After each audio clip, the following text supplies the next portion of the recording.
খোদ শেখ হাসিনা রাষ্ট্রীয় বয়ানকে ইসলামীকরণ করেছেন, ঘোষণা দিয়েছেন যে তিনি মদিনা সনদের আলোকে দেশ চালাবেন।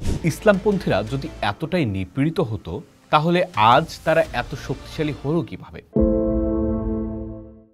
হত্যা করা হয়েছে অত্যন্ত ঠান্ডা মাথায়, পরিকল্পিতভাবে বছরের পর বছর ধরে একটু একটু করে বিষ প্রয়োগে হত্যা করা হয়েছে একটি আদর্শকে।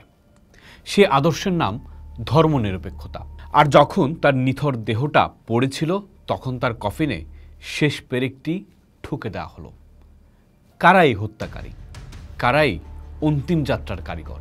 এক বিস্ফোরক বিশ্লেষণে খ্যাতনামা অনলাইন পোর্টাল নেত্র নিউজে কলামিস্ট ও গবেষক আব্দুল্লাহ হেল বুবুন তুলে ধরেছেন এক ভয়ঙ্কর সত্য। তার মতে যে শেখ হাসিনা ও তার দল আওয়ামী লীগ নিজেদেরকে বাংলাদেশের ধর্মনিরপেক্ষতার বাতিঘর হিসেবে দাবি করত, তারাই আসলে ধর্মনিরপেক্ষতাকে হত্যা করেছে। আর নোবেল বিজয়ী ডক্টর মোহাম্মদ ইউনূসের নেতৃত্বাধীন অন্তর্বর্তী সরকার সেই হত্যার কফিনে ঠুকে দিচ্ছে শেষ পেরেক। কিভাবে? চলুন ডুব দেয়া যাক এক গভীর ষড়যন্ত্র আর রাজনৈতিক ভাওতাবাজির সেই অন্ধকার জগতে, যা আব্দুল্লাহ হেল বুবুন তার লেখায় উন্মোচন করেছেন। আব্দুল্লাহ হেল বুবুন নেত্র নিউজে তার কলামে লিখেছেন, শেখ হাসিনার পতনের পর একটা বয়ান খুব শক্তিশালীভাবে প্রচার করা হচ্ছে। আওয়ামী লীগ ছিল ইসলাম বিরোধী, তাদের শাসন ছিল এক সেকুলার ফ্যাসিজম। এই ধারণাটি সাধারণ মানুষের মনে গেঁথে যাওয়ার পেছনে তিনটি বড় কারণকে চিহ্নিত করেছেন লেখক। প্রথমত, আওয়ামী লীগের নির্লজ্জ ভারততোষণ নীতি, যা ভারতের মুসলিম নিপীড়নের প্রেক্ষাপটে দলটিকে সরাসরি ইসলাম বিদ্বেষী হিসেবে পরিচিত করে তোলে। দ্বিতীয়ত, জামায়াতে ইসলামের ওপর রাষ্ট্রীয় দমনপীড়নকে চতুরতার সাথে ইসলামের ওপর আক্রমণ হিসেবে চিত্রায়িত করা। এবং তৃতীয়ত, বাংলাদেশে সেকুলারিজমকে বরাবরই নাস্তিকতা বা ধর্মহীনতা হিসেবে ভুল ব্যাখ্যা করা। কিন্তু লেখক তার লেখায় প্রশ্ন তুলেছেন, আওয়ামী লীগ কি আসলেই ধর্মনিরপেক্ষ ছিল?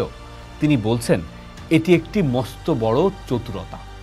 নেত্র নিউজের সেই প্রবন্ধে তিনি জার্মান রাজনৈতিক বিশ্লেষক জাস্টিন লর্চের একটি গবেষণার কথা উল্লেখ করেছেন। লর্চ দেখিয়েছেন কিভাবে তথাকথিত ধর্মনিরপেক্ষ দলগুলোই ক্ষমতায় টিকে থাকার জন্য ইসলামীকরণকে হাতিয়ার হিসেবে ব্যবহার করে, আর আওয়ামী লীগ ঠিক তাই করেছে। এরপর তিনি একের পর এক ঘটনার সামনে এনেছেন। তিনি লিখেছেন, 2013 সাল থেকে হেফাজতে ইসলামের মতো কট্টর গোষ্ঠীর উত্থানের পর আওয়ামী লীগ তাদের সাথে আঁতাত করতে শুরু করে। ক্ষমতার লোভে তারা একের পর এক নীতির বলি দিয়েছে। 2016 সালে হেফাজতের চাপে জাতীয় শিক্ষাক্রম থেকে শরৎচন্দ্র, হুমায়ুন আজাদের মতো লেখকদের লেখা বাদ দেয়া হয় ইসলাম বিরোধী ও হিন্দুত্ববাদী আখ্যা দিয়ে। যখন মুক্তমনা লেখক ব্লগারদের চাপাতি দিয়ে কোপানো হচ্ছিল, তখন স্বঘোষিত ধর্মনিরপেক্ষ আওয়ামী লীগ সরকার তাদের পাশে দাঁড়ায়নি।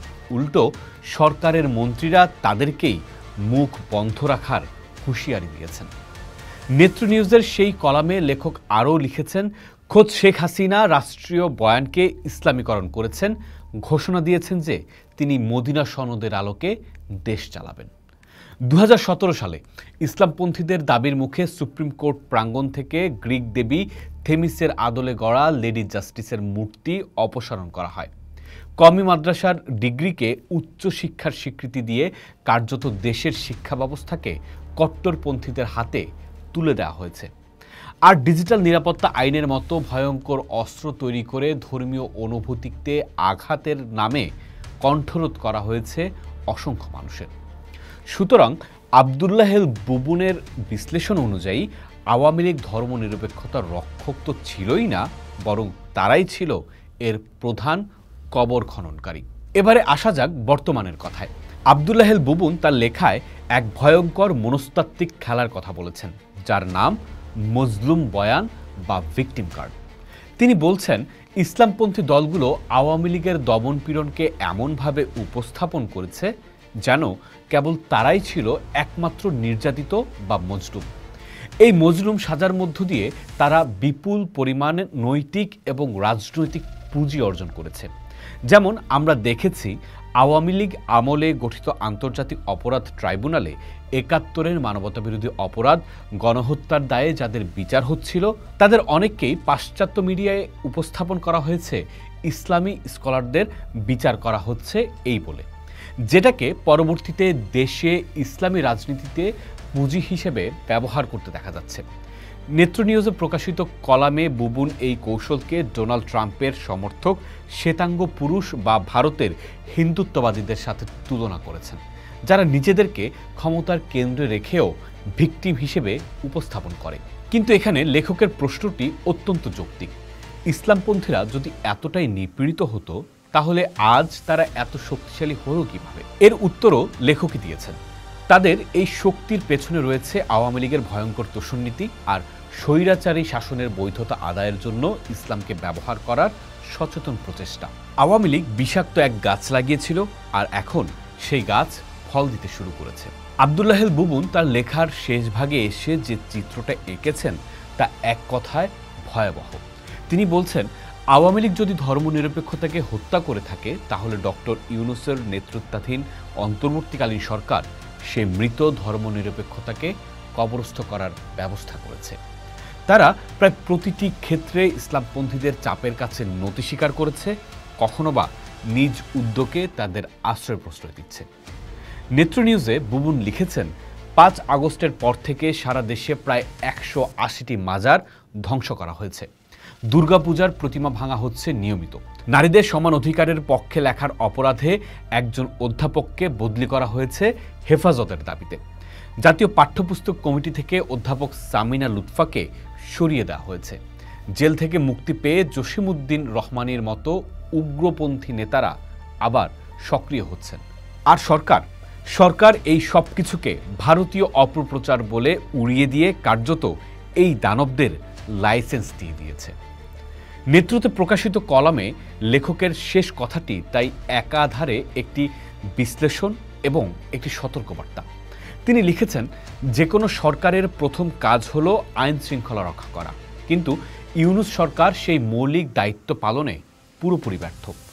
এর ফলে যে শূন্যস্থান তৈরি হয়েছে তা দখল করে নিয়েছে ইসলামপন্থী মব, যারা আজ রাষ্ট্রকে ব্ল্যাকমেইল করছে।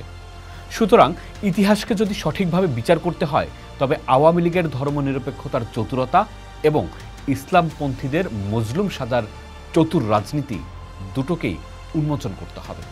কারণ নেত্র নিউজে আব্দুল্লাহেল বুবুন যেমনটা ইঙ্গিত দিয়েছেন, একটি স্বৈরাচারের হাত থেকে মুক্তি পেয়ে বাংলাদেশ এখন আরও ভয়ঙ্কর ভবিষ্যতের দিকে এগিয়ে যেতে পারে, যে ভবিষ্যতের নিয়ন্ত্রণ হয়তো আর নির্বাচিত কোনো সরকারের হাতে থাকবে না, থাকবে রাজপথের উগ্র জনতার হাতে। সেই অশনি সংকেত কি আমরা শুনতে পাই?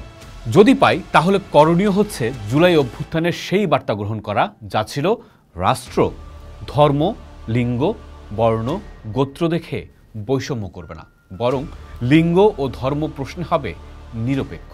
এই নিরপেক্ষতাই ইনক্লুসিভিটি বা অন্তর্ভুক্তিমূলক বহুত্ববাদী সমাজের প্রধান শর্ত। আমরা কি সেই সমাজ রাজনীতি গড়ে তুলছি?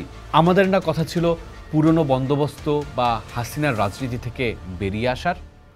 পোস্ট দেখুন, ভাবুন, করুন, থাকুন পোস্টের সাথেই।